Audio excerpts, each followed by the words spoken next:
So there's been a lot of fuss at the moment about these things, disc brakes.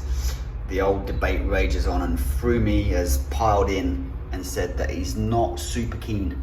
He's not convinced that the technology is fully there yet. And I've got to say, I think I agree with him. Now, I have been riding bikes for 40 years and 39 and a half of them or more have been on rim brakes, starting on BMXs, moving to mountain bikes. I've raced mountain bikes with V brakes, so that shows how old I am. And then slowly moved over to discs on mountain bikes. And on mountain bikes, discs make a lot of sense because the rims get really dirty all the time and does not present a good clean braking surface, so you want discs on a mountain bike, that's for sure. But on a road bike, these rims don't really get dirty. They can get wet, and if they get wet, then yeah, discs make sense. But assuming you're not getting them wet, then does it make sense to use disc brakes on a road bike?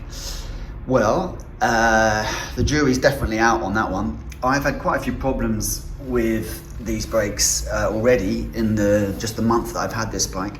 They've had to be bled twice. Once they was just too soft from the get-go, and the other time I turned the bike upside down and they became super soft. So a bit of a design fault, I would say, because you do have to turn your bike upside down or put it on its side sometimes when you're traveling with it or whatever. So yeah, that's not great. The disc rotor, this one here, this Galfer, warped very slightly and I had to re-true it, so that's not brilliant. I've had to reposition the caliper 2 or 3 times now due to brake rub. Once you get it right, it doesn't seem to stay right for that long, and whether that's the pistons moving unevenly because you've got one on either side, I don't know. And you can see I've tried to I think you can see that it's pretty well spaced right there. That's pretty good, about as good as you're going to get it, and there's no real rub at the moment. Let's see if we can spin this 1 second. Yeah, so you know, that's pretty good, acceptable, but it's got to be just right for there to be no rub, which is super annoying when you get rub.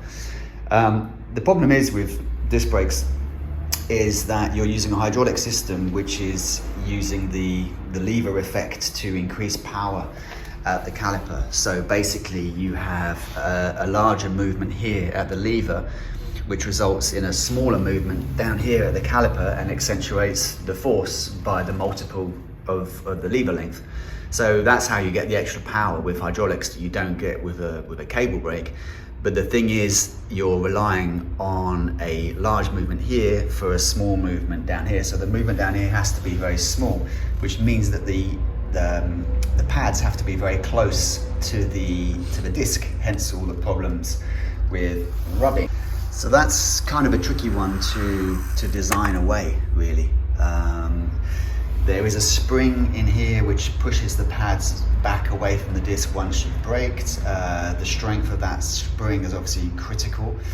You know, Dura-Ace, the Shimano's done a fairly good job of it, but it's not perfect yet. And the other problem you then have is overheating, because you have a much smaller area to dissipate the heat than you had before. You had all of this, and now you've just got this. Albeit that steel and aluminium has a higher heat capacity than carbon does.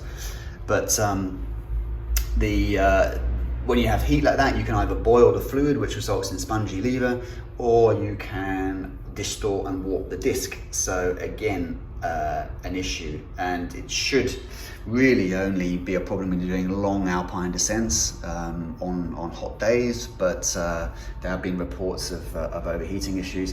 The pads come with these heat sinks on them to try and dissipate heat, which then makes the pads more expensive to buy and replace. And Shimano, as with all of their stuff at the moment, don't have any stock whatsoever.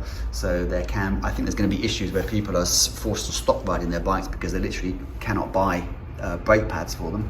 So that's not good. Weight wise, yeah, I mean, you're looking at 300 grams extra minimum. Not particularly desirable, but you know, you can have to just spend money elsewhere taking it off, I suppose. Aero, yeah, it's pretty much a wash between the two. It's nice and clean up here.